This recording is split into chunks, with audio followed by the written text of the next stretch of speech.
is 2:30. Welcome to Cook County Health Department Schools and COVID-19 Weekly Update. My name is Kelly Jones. I am a senior health educator with Cook County Health Department, and I am your host and moderator for these weekly meetings. Let's get started. If my mouse only participates. As usual, our meeting objectives are to provide updates and support to schools while navigating COVID-19, answer any frequently asked questions, and provide contact information and resources during this time. I have a couple announcements. Our webinars are being recorded and they are uploaded to Cook County Health Department's website as well as our YouTube page. So all of the recordings previously for this fall session should be online. Our communications department has told me that they have uploaded all of those previous webinars, so they are there for you to use at your leisure. A little bit of housekeeping. We begin promptly at 2:30. Please keep your lines muted, and we also disable our chat and we turn it back on during Q&A. That way everyone can concentrate on the information that is given out. I edited this slide a little bit, hoping to ease a little confusion that we've been experiencing. I hope we haven't confused you all. I just wanted to make sure that everyone is aware that our general Cook County Health Department's general COVID-19 email is the ccdph.covid19@cookcountyhhs.org. You can send your webinar related questions, any general questions you need answers to. The next email address is the communicable disease reporting email. That is ccdph_schools@cookcountyhhs.org. Here is where you submit your line list, reporting communicable diseases of any kind, and any metrics questions you may have. Palic or Lex, if there's anything else that I missed out that you can submit to this website, please feel free to unmute and let me know to make sure I'm getting all the information out. All righty, let's continue. And also our Cook County Health Department website, our school specific page where you can find metrics, any information you're looking for. All of that information is on our website as well as previous recordings. If you want vaccine specific information, it is on the next line. And if you would like some printable information that you could use to put around your schools and facilities, there's a toolkit website that has all of that information on there. For those who participate in the EpiPen Request Program, Keith Wynn is no longer the coordinator, been the coordinator for a couple years now. You can submit those requests to me at kjones1@cookcountyhhs.org. I added the caveat that requests must come from medical professionals such as your school nurse, or the person must be trained in the administration of the EpiPens. There's a specific steps that must be taken before you can be certified to administer this medication, and it's all listed. Please feel free to reach out to me if you have any questions, and please type all requests. For those who have sent me requests this week, I appreciate your participation. I think I have carpal tunnel because I got a lot this week. I appreciate all your interest in the program. Our doctor will provide you with a signed standing order and prescription, and it is up to the individual schools to fill that prescription according to the metrics set forth by their school. Cook County Health Department is no longer participating in those mass vaccination sites as we had before in the beginning of the pandemic. We are now concentrating on a more hyperlocal level. So we are trying to imbue some additional support to communities where we have a bit of a lower vaccination rate, such as the communities that are listed. So we're trying to get into these communities and have events and provide resources. So if you have any ideas about how to do that, you can feel free to reach out to the following email address if you have any questions or concerns. So just to advertise a few of those events that we have coming up, I took this out of the slide deck from last week because there was an issue with the property that the event was going to be held on, so it had to be postponed starting tomorrow. The Calumet City vaccination event will be at Green Lake Forest Preserve tomorrow and Sunday with a added date for those second doses, and also WGCI will be there and some of their personalities. Oh, I'm sorry, let me just go back. And if you know someone who wants to attend, but they need a ride, they can call that 833 number to schedule a ride. Also, there is a contest, a social media contest about vaccinating through WGCI, and you could possibly win $1,000 in a drawing. So I'll make sure I upload all of these slides. There is an event coming up in Hazel Crest beginning next week. I can't believe October is next week. Beginning next week, there is PPE COVID testing, vaccine shots, and you can enter for a raffle for free zip line tickets if you participate. There's also a farmer's market that's popping up in Harvey. The first day was yesterday, and there are two upcoming dates. It's a resource fair and farmer's market. If you'd like to know about any more resources that we have coming up, we have lots of events coming up. They're all listed on our Cook County Health Department events calendar on our website. If your school has an existing COVID-19 testing program, we'd like to find out about it. Please fill out the survey with the attached link. And if you would like to participate in the BinaX rapid antigen testing program, the information is also at the following link. We had Dr. Corpix on last week to answer any questions that people had regarding that. And as we stated a couple weeks ago, IDPH is no longer providing these BinaX tests to new applicants because they're just bombarded with requests and they don't have the manpower to fill more. So you can request them through us. But you can set up shield testing through IDPH at the following email address. If you would like professionals to come to your event to speak to your community about COVID-related subjects, there is a speakers bureau. You can submit your request at the following Google Doc. It'll ask you about your event, what language you'd like the speaker in, and we'll try to set you up with the most appropriate speaker for your event. As I stated before, if you would like to have a ride to, to a vaccination site, you can call the 833-308-1988 number to schedule a ride. They will pick you up, take you to your appointment, wait for you to finish, and then bring you back home. If you are not mobile and you cannot leave your house for your vaccine, you can call that same number in order to have someone come to your home in order to give you your vaccine. That is suburban Cook County, barring the city of Chicago, Skokie, Evanston, Oak Park, or Stickney, as they have their own separate certified health departments, not through Cook County Health Department. Here are some resources on mobile clinics and any sites if anyone wants to use that information. And as I mentioned last week, the EPA has some COVID funds grant money that they would like to use for indoor air quality assessments. The EPA Office of Community Revitalization received American Rescue Plan funding to develop and implement local strategies for using available COVID recovery dollars to create cleaner air and neighborhood cooling refuges in vulnerable communities. So the application is due on the 30th. I tried to have a representative here in order to explain more. I was not able to get that representative to join us, but I will attach all of the information to the slides. And if your organization is interested, hopefully I wish you good luck and you can get that taken care of. That is all from me, and I will stop sharing and I will toss it over to Lex. So we actually have a lot to cover today since IDPH came out with their new guidance. So bear with me, there is a lot of material.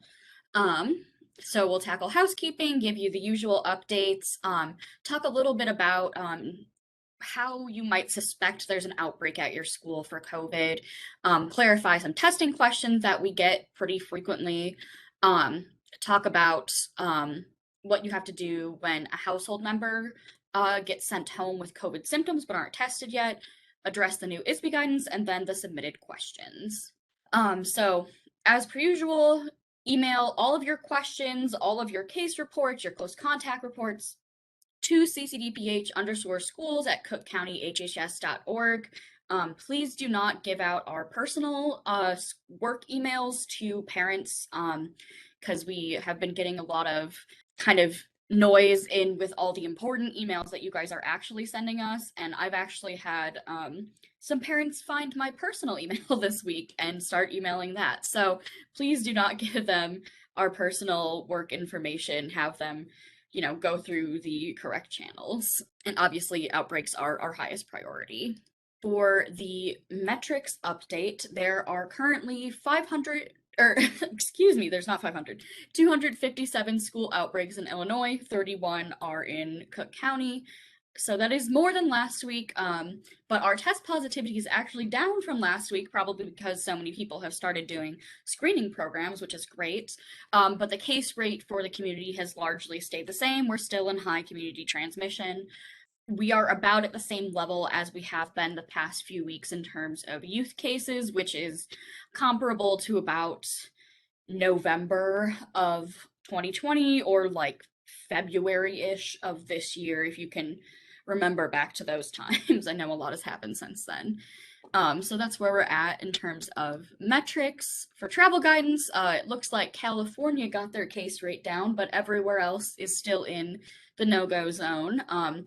As a reminder for you, for your students, for your staff, if you aren't vaccinated, you should not be traveling. Unvaccinated kids should not be traveling out of state at all.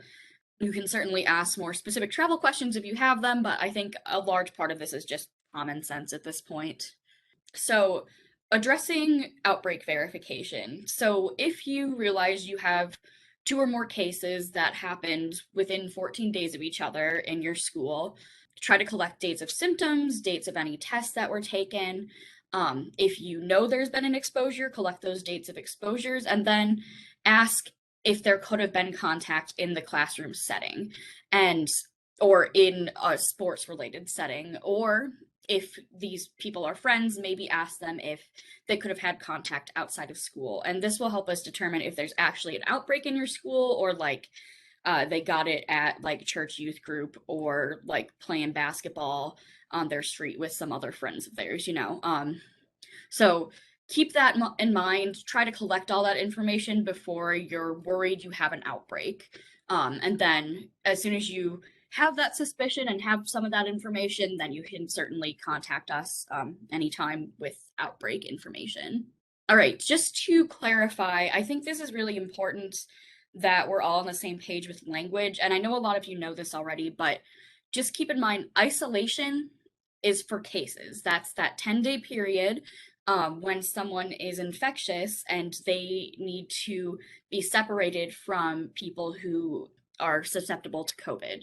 So that is someone who has tested positive, or that's someone who has had close contact with the case and has started to develop symptoms. So those are the people who are in isolation. You cannot test out of isolation. That's not an option. So if you test positive one day, you are a case. A positive is a positive. If you test negative the next day, you're still positive. So that's isolation. For quarantine, that is for close contacts. So that's people who could potentially develop symptoms because they were in someone's airspace that had it, but you want to wait the incubation period, which is 14 days for COVID, to see if they develop symptoms. Most people develop symptoms if they're going to within the first week, but it can be up to 14 days. So that's why 14 days is the gold standard. Get that entire incubation period out of the way. But there are shortened options, like we've mentioned, 10 days. So that doesn't require a test. If someone has not developed any symptoms, they're feeling good after 10 days, they can go ahead and return. For 7 days, that requires a test. And if you've seen the new IDPH guidance, testing out of quarantine on starting on day 6, that can be an antigen or a NAT or a lab-based RT-PCR test. So those are all allowed. And the reason for that is that if someone hasn't gotten sick within the first week and they test negative, we're pretty confident that that person is truly negative.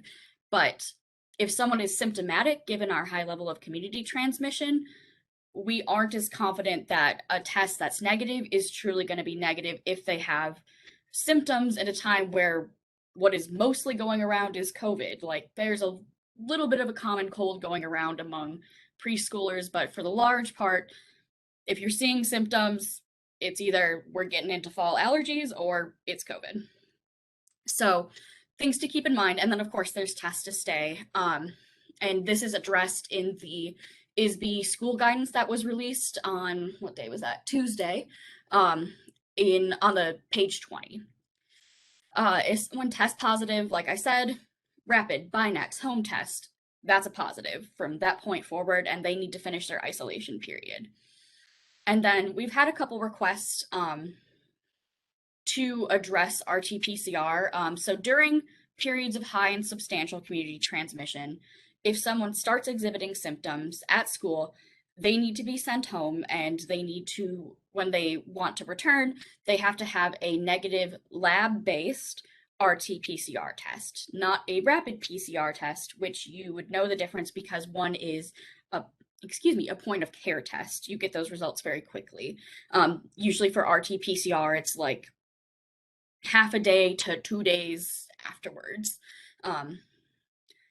Or if they prefer not to get tested, but they had symptoms, they have to be excluded for 10 days. And then, of course, they could also return if there's an alternative diagnosis, or a physician doesn't suspect COVID, they performed a rapid test and can give other specific reasons in their written notes. That's how it is for high transmission. And I have a question from the submitted questions that goes into this a little bit further. If you, oh, actually, let me go back. Give me 1 second. I want to give you guys an opportunity to screenshot this if you want. Some people were saying they don't want to send out our slides or the entire webinar recording as documentation, but here's a chance to just have one little thing. So I'll give you a second, and otherwise these slides will be sent out sometime next week and the recording will be up. This is just if you need this right now, for documenting that we are only accepting RT-PCR in Cook County during high and substantial transmission, which we are in and will be in for a while. Lex, this is Palak. Hi, can I interrupt just for a second? I wanted to point out about the difference between RT-PCR and rapid PCR. They are PCR tests, but what the confusion has been before is rapid PCRs are just PCR tests, but the specimen collection and testing is done at the testing is done at either the same site or near where the specimen is collected. Hence, it gives a quick turnaround results for PCR test, and that's why they are called rapid PCR. The confusion happened because previously, like in the beginning of the pandemic, there were antigen tests, and then they started saying there is also a rapid one as well. So I think we may need to just edit this slide before we distribute. Thanks. Thanks, Pollock. So that's the testing clarification. And now here's some documentation that is also from ISB and IDPH as well, since we've been saying this, but now it's actually written down for if someone has a symptomatic household member or sibling. So if someone's household member is sent home for COVID-like symptoms, if someone isn't vaccinated, but is asymptomatic and is a sibling to the symptomatic person that got sent home, they don't have to go home immediately at the same time. There is a 24-hour period that gives the person who has the symptoms some time to get tested and get a results before that person who doesn't have symptoms, who lives with the symptomatic person, has to be sent home. So there is documentation for this. There's also a decision web. It's not the decision tree, but there is a decision web to go through for when someone is symptomatic, but they don't know if they've been exposed to somebody. So I would definitely take a look at the exclusion protocols document that IDPH and ISB released. It's really, really helpful and really detailed. It will probably answer a lot of the more nuanced questions you might have about a situation. The exception is, if this person who developed symptoms was doing test to stay, they've had close contact and they develop symptoms, in that case, that household member also needs to go home because there is a very high chance that that person has developed COVID. So that's the exception to that. All right, we are going to go through all of this updated guidance. A lot of it has been the same, but I pulled out what was different to notify you guys. So those are the links. I checked before this presentation and the decision tree isn't up yet, but because the site is under maintenance, I think that means it will be up very shortly. So first, as for the guidance document on page 13, staff and students who are not fully vaccinated should wear a mask in crowded outdoor settings and during activities that are outdoors that involve sustained close contact with others who aren't masked and not fully vaccinated. So that's what we've been operating under, but if you needed it written down, if you're in a crowd outside, you should still be masking. Staff and students who remove their face masks should be monitored and maintain physical distance to the greatest extent possible, given the space in their facilities, with at least 3 feet recommended but not required.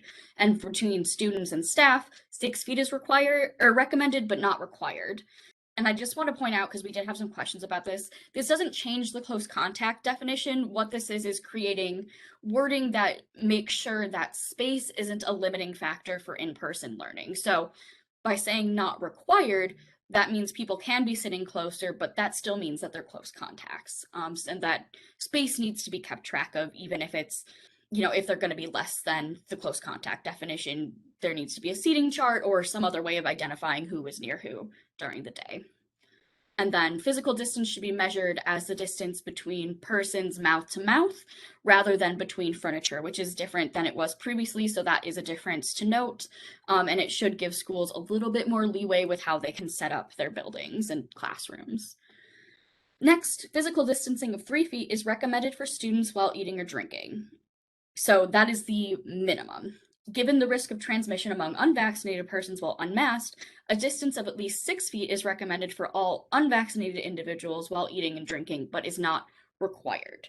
So you can have people less than 6 feet, not closer than 3 feet, but you still have that close contact definition of 6 feet in the lunchroom setting. So same thing as before, it's just trying to make sure that spacing isn't a limiting factor for in-person learning, but letting you know that there is still a proper amount of space that would be considered a space where somebody could be exposed.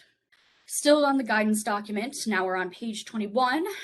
Following any indoor exposures, with the exception of household exposures, if schools test close contacts on days 1, 3, 5, and 7 from date of exposure with a NAT, such as a PCR or a rapid antigen test, that's been authorized, close contacts who are masked during the entire exposure are permitted to remain in the classroom as long as the results are negative. Basically, this is saying that for test to stay, rapid antigen testing is totally fine. Actually, because of the quick turnaround time, it might be the most appropriate test for a test to stay. And the reason we have more confidence in rapid antigen tests in a test to stay situation versus just like testing if you've had symptoms and coming back to school is the repetition every other day. When you have repeated testing, the probability and accuracy of that test goes up. So that's why rapid antigen testing can be used in that setting really well. Testing, and this is also new information from our perspective, testing must be conducted in school and preferably should be performed at the start of the school day before entering the classroom for test to stay. So before, we've said that if a school is willing to handle the administrative burden of accepting outside results for test to stay, fine, but IDPH is saying that testing has to be conducted in the school setting with your like Binax Now store. Next, still on page 21, this basically what's new here is that a bus, the physical distancing minimum can be 3 feet when people are asked and if windows are open. If you aren't sure if windows are open or if a HEPA filter is being used, then that close contact definition is 6 feet. But if there's good air filtration happening, then that close contact definition on a bus, as long as everybody is masked properly and you can, testify to that, then it's 3 feet. And then I do apologize if you can hear my neighbor cutting down his tree right now. While engaged in test to stay after an exposure, students and staff who are not fully vaccinated may participate in extracurricular activities as long as they remain consistently and correctly masked and physically distanced for the full 14-day period. So this is basically what we've been saying, but here it is in writing from IDPH that this is how test to stay folks have to operate within those 14 days of what would be their quarantine. And then now on page 29, now we're on to the FAQs, number 29 and number 31. PCR or antigen tests, as long as they have FDA authorization, can be used for school personnel weekly testing if that person isn't vaccinated. And that testing can be done outside of school, but schools are not required to compensate those personnel for those tests, although they certainly can. At-home tests for school personnel or self-swabbing on site is at the discretion of the school, according to IDPH. So you guys can decide whether or not you would accept a self-swab or a home test. Home tests are not recommended unless they're the kind where like you perform it while you're on a video visit with your provider. So because laboratory-based NATs are considered the most sensitive test for detecting SARS-CoV-2, they can also be used to confirm the results of lower sensitivity tests, such as point-of-care NATs, that's that rapid PCR, or antigen tests, such as BinaxNOW. Shield is highly reliable, also a lab-based NAT, so that doesn't require a confirmatory test. There you have that in writing if you need to reference it.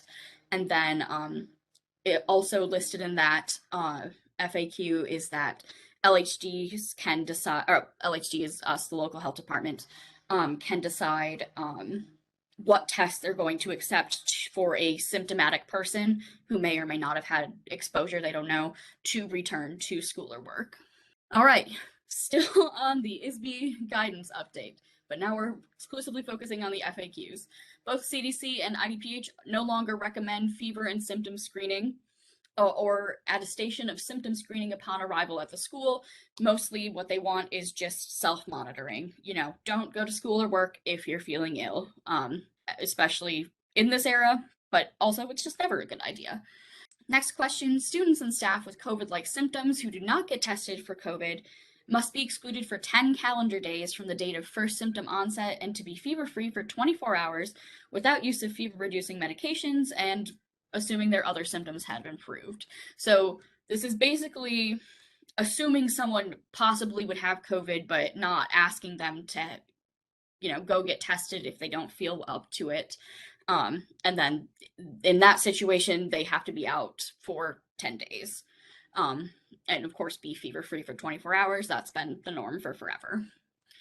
The second FAQ, or the number 46 FAQ, I read all of these questions today, folks, is basically just going over if a household member goes home sick. So we've gone over that, and you are certainly welcome to read it. And then number 51, for students on school transportation. Oh, we basically addressed that already.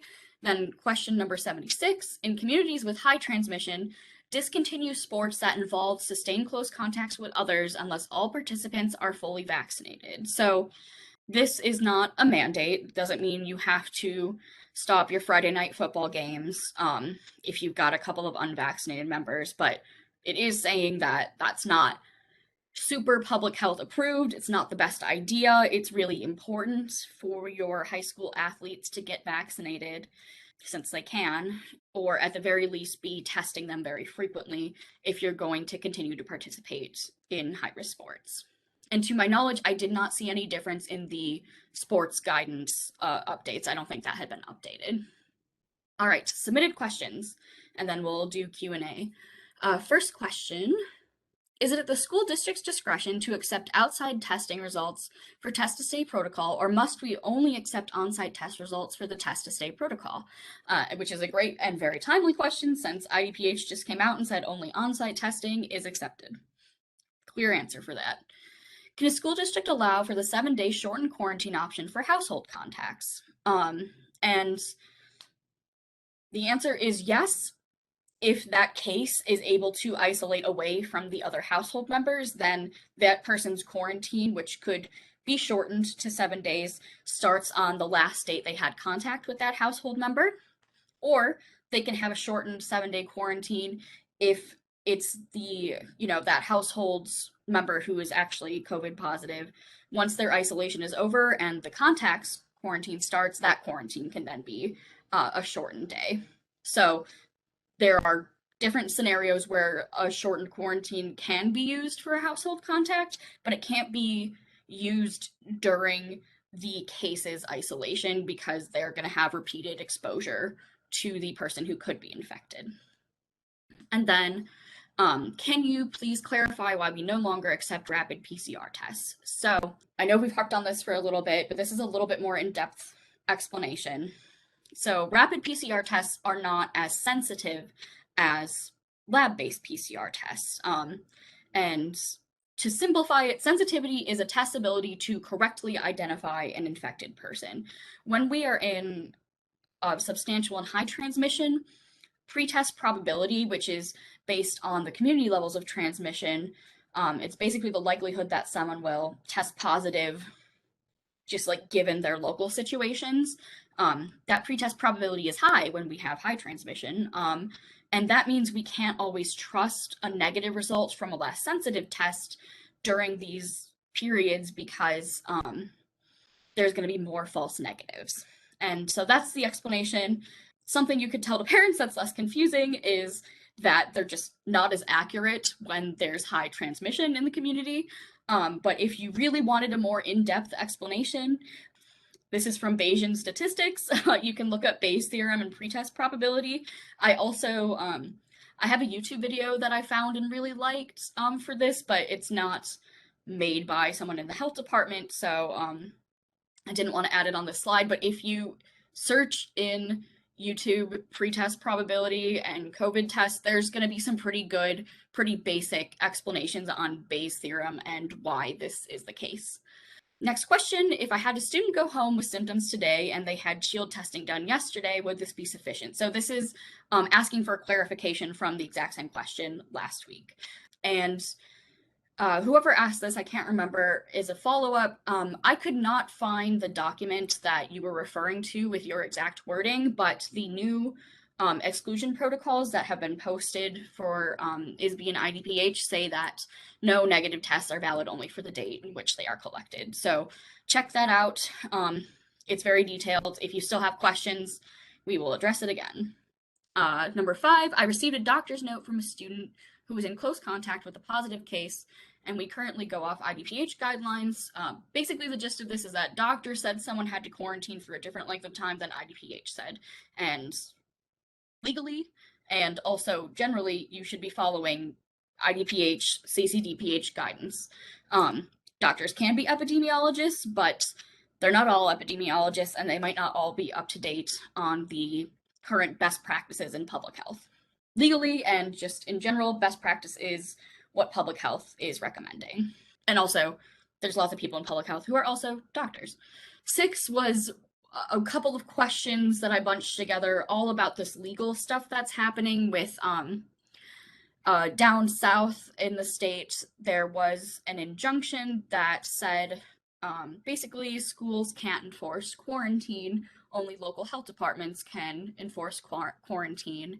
And I do want to say, if you want to look at the legal documents involved, like the executive orders and things like that, if you look at the exclusion protocols PDF, you can find links to all of the relevant legal documents and laws that are in place, and the public health code that lists like what quarantine is, what a modified quarantine is, all that legal definition you can find linked there. And then also basically they patched this glitch that the ruling was on to say that schools can actually enforce exclusion, which is not the same thing as quarantine, as recommended by the local health department. So they've patched up that executive order so that that same lawsuit cannot happen with the standing executive order. Hopefully that answers your question on the legal stuff, but certainly check out those links. And that was actually all the submitted questions we had, so I'm gonna stop sharing and then start looking at the chats. Bear with me 1 second. All right. Pollock, stop me if you've answered any of these and I just missed your answer. For domestic and international travel, can the student come to school and get tested with Binax at school on day 3 to 5 and remain in school if not symptomatic? For domestic and international, can the student come to school, get tested at day 3 to 5, remain in school if there is no other way for the student to get tested outside, then I think that should be okay. All right, next question. If park districts use our facilities in the evenings, do we need to treat their volunteers and employees the same as ours with a requirement of vaccination or weekly testing?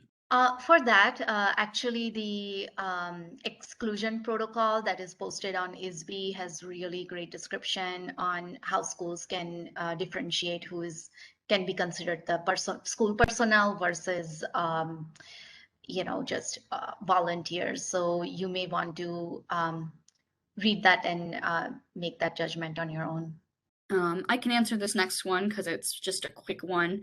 I noticed antigen tests were now acceptable for day 6 testing. Where can I find that information in a document? That information is from, you know what, actually, I think I still have it pulled up. Yeah, I do. That information is, I don't remember what page, but it is in the updated school guidance that was updated on the 21st. So I put that in the chat for you guys. Next question, are clerical staff who work in cubicles able to remove masks when alone as long as they return mask upon engaging in conversation with an approaching staff member? Yes, I think that should be okay. Again, this will be a judgment call. If both are vaccinated and you are able to be socially distant, it should be okay. Again, these are all recommendations, and you would know best in terms of also what is close contact for you. Like if it's very hard to have this measuring tape with the 6 feet, but by now you should, yeah. If you're alone, I think it's fine without a mask. Next question, can the school decide if a 10-day or 7-day with test exclusion period is acceptable, or can only the local health department decide? So this I would like to emphasize over and over. CCDPH will always recommend the 14-day quarantine. And then if the schools are able to maintain strict masking for close contact, strict masking and social distance throughout the 14-day period, we let the schools decide if shortened quarantine can work for you. And I just want to add real quick, I still have attached to the how to decide what quarantine is right for your situation slide at the end of the submitted questions. So when these slides go out, you'll still have that as a reference. Next question, if a family calls in the morning to share that one of their children is not feeling well, but there's no suspicion of a COVID exposure, can the sibling go to school or should they stay home because they're already home? They should stay home because they're already home. The whole sibling can stay in school is when you find out while in school that the student is having symptoms and need to go home. So then the siblings can stay as long as it's not, the student is not having this high suspicion of COVID symptoms.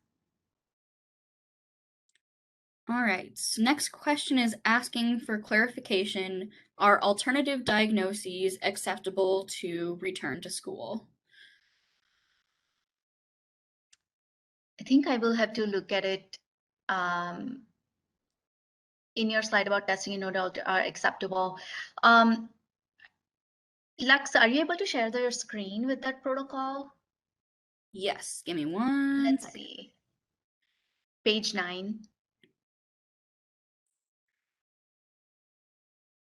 I don't have it printed Oh, wait, out. that's not the right screen. Okay, here we go. Okay, here we go. So let's see. Let's see. Is this,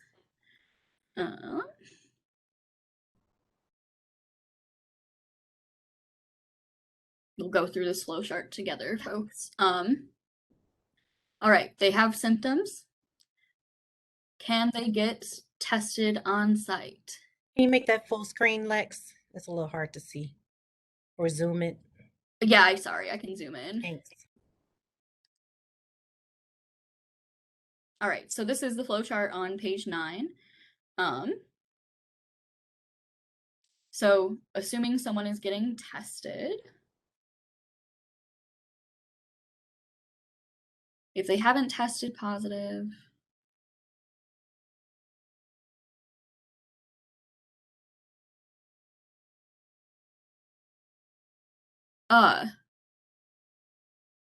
Is that return to school after negative test, 24-hour fever free, and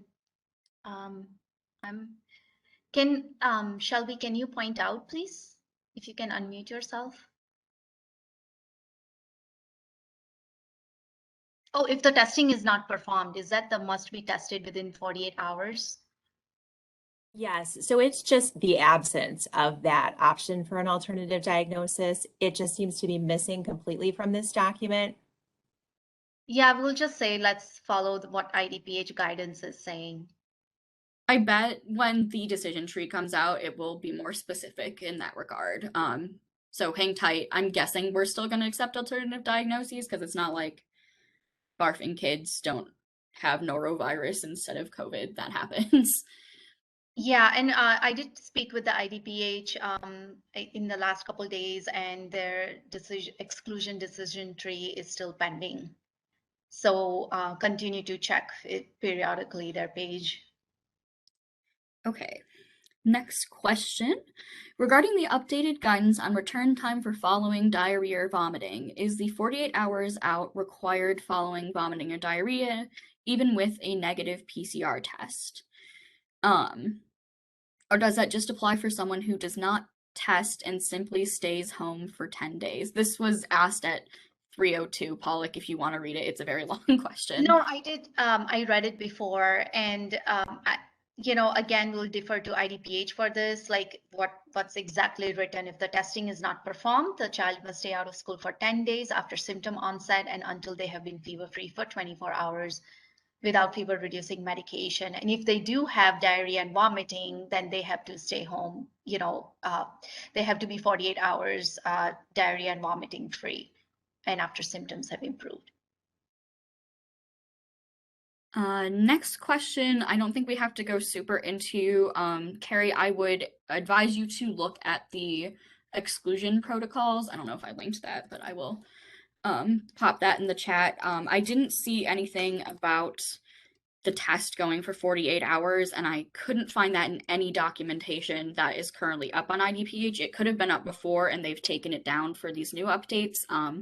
But certainly send me a follow-up email if there's still something confusing after looking at that document. Next question.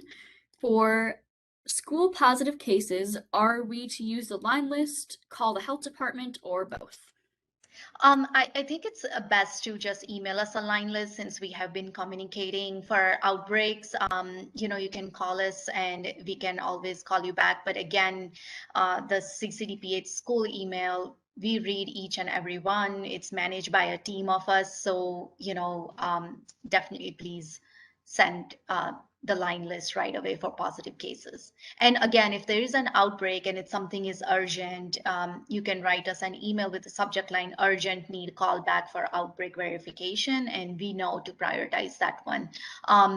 We are prioritizing the emails based on urgency, so outbreaks will always receive the first response before other guidance questions, and then the last priority would be the what if scenarios. All right, next question. Is there anything currently stating that vaccinated symptomatic students have 24 hours to get better before needing a COVID test? So if a student has symptoms and goes home but feels better that night, can they return to school without a test? No, we'll again defer to the guidance by IDPH. If someone has a symptom, it's just best to get a COVID test. We recommend getting COVID test. Yeah. When we have someone become symptomatic, test negative, but symptoms continue or get worse, and then they test positive, which date do we calculate isolation from? The onset of original symptoms or the date of the positive test while they were having symptoms? So again, I guess it depends when the next positive test was done, but this is a little tricky. I would tend to go with the date of symptoms. And again, let's suppose a person has a classic COVID symptom like loss of taste and smell, tests negative, which has happened, then I would go with the date of onset of symptoms. But we always say date of onset of symptoms. I don't mean to confuse you. I think like the nuance to this would be if their symptoms got worse and dramatically changed, maybe that's something to consider, but otherwise from their original symptom onset. Yeah. Can you please comment on IDPH limiting the COVID symptom list to no longer include runny nose and congestion? I don't know what to say besides that's no longer included. So if someone has those symptoms, they don't need to be sent home. I have terrible allergies right now personally, so I think it's in an effort to keep kids who get kid problems and runny noses, in school when that was sending a lot of people home last year in the fall.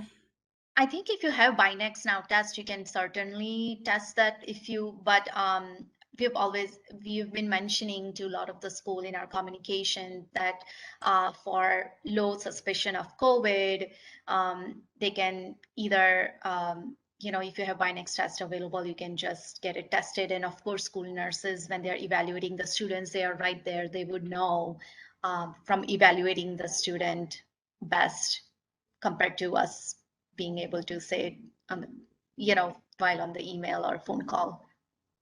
So it will be a judgment call on your end.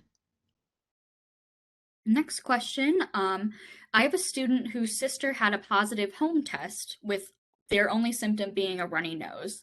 They went to the doctor and he did a rapid test on both the sister and my student who doesn't have symptoms. Both of the rapid tests were negative. He sent PCRs out and we are waiting for them, but my student hasn't come back while they're waiting for these results. Am I able to let this student back if the PCRs are negative?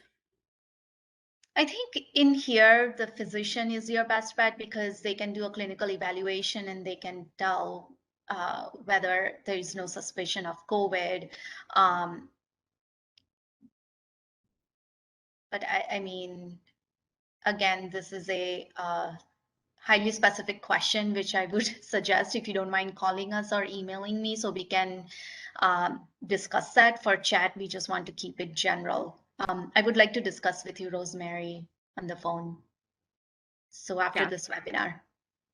Home tests are a really great resource, but also they are the least accurate tests. And there's a high chance, especially if you're not, interfacing with a clinician, that the swab isn't deep enough or didn't go long enough. So that's definitely a nuanced situation. Next question. IDPH states siblings can stay on site even with a pending PCR if the test was taken 24 hours of onset of symptoms.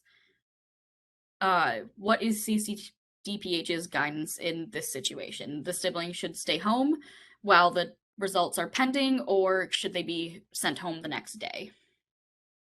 I think Lex mentioned that this, siblings can stay on site for that day, but the next day, if the results are pending, the siblings should not be coming home. I mean, to school. I'm sorry. Next question is, when is that going into print? But I don't know what that's referring to. So Patricia, if you want to clarify, feel free to do that. And then I will take this one because I was also confused by this today. You listed that a PCR is still required for symptomatic students. I'm confused because the IDPH guidance clearly states an antigen test or PCR or molecular test may be accepted. So where this is, where an antigen test or a rapid test can be accepted is when someone is returning from quarantine early. So they have had a known close contact with a case. That is like when they would like to come back after 7 days of quarantine, they can get an antigen test. They can, go get a Binax test. And if that's negative, come back and their quarantine is essentially over. If someone is symptomatic, but doesn't know if they've been exposed, they need to return in when we have our really high levels of community transmission that we have right now.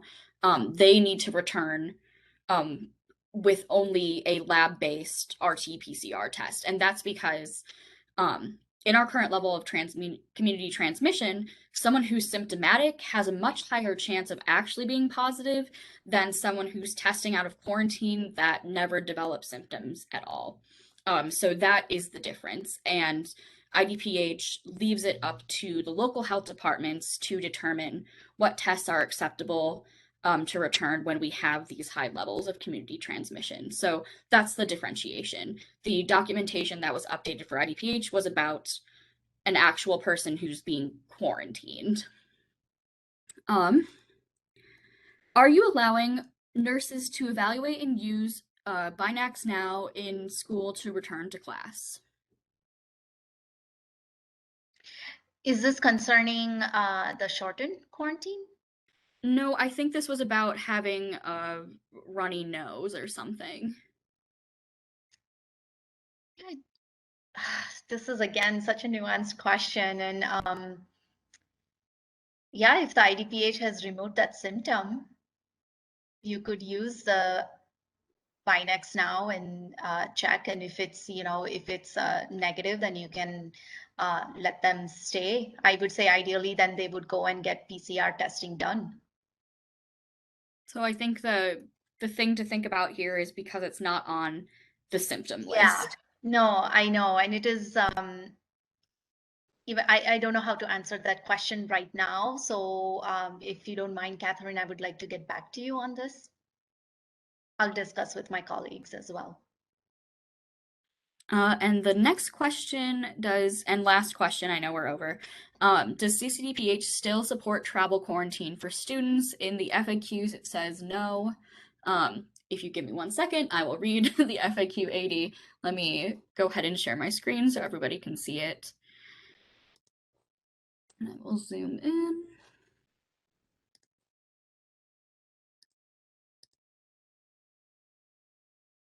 Number 80. All right. In general, Illinois continues to recommend that people follow CDC's travel recommendations, including delaying domestic travel and not traveling internationally. In-person learning is a priority, thus, school-aged children who are not fully vaccinated and must travel do not need to stay home and self-quarantine after travel. Since this was just recently updated, let us have this coming week to discuss it as a department and discuss it with Chicago, and we will have a definitive answer for you next time with this. It may be that we have to change our travel policy to be in line with IDPH, or we might want to maintain the more conservative approach. So just, if you don't mind, give us the week to talk about it. And with that, I will toss it back to you, Kelly. I think there's one last question. Oh, is there? Oh, sorry. Okay, we Just can one last thing. If we follow the soon-to-be-posted, fingers crossed, I know, Val, IDPH exclusion guidance, can we rest assured we're doing the correct things? There seem to be some discrepancies. Yes, I know there has been, and there was such a delay in the IDPH guidances as well. I always maintain this, that if we are unsure about a certain situation, it's always best to go with a conservative approach, and then it's always better to loosen that up once we get more information, rather than just giving people the freedom to come back and then saying, oh no, you cannot. So I think people tend to be, students tend to be more amenable to these, like when we have a conservative approach and guidance changes, and it's much more broader approach to them being able to return to school or being able to participate in activities. I hope I answered your question. It's not exactly what I would have liked, what you probably want to hear. I mean, as great as the decision tree tools are, like, they can't always capture every single detail or nuance in a situation, and in those times, that's when you contact us and we will try to help you work through that issue. Everything in public health and epidemiology is about probability, so everything we're doing is to minimize the chances of something spreading, but there's always really small chances that something will happen, or if you're doing the opposite of all of the directions, a really high chance that something will spread. The next comment looks like really long, so I'll copy and paste it and we'll address it next time. Now I will actually toss it back to you, Kelly. No problem. Thanks, Lex and Palak. And thank you all for all your questions. We hope you got your questions answered. And just remember, it will be on our slides, but just please remember to send your line list and your reporting and mitigation questions to the CD email address, and any general questions or questions that you'd like sent in for the webinars, please send to the CCDPH COVID-19 email address. We hope we aren't confusing you with the two email addresses, but it is pertinent that we keep them separate so we can get all of your questions answered and take care of you as best as we can. We appreciate you taking your time out on your busy Friday and sitting with us. We will see you next Friday. Thanks, Lex, Jenna, and Palak. Have a good Friday. Be well.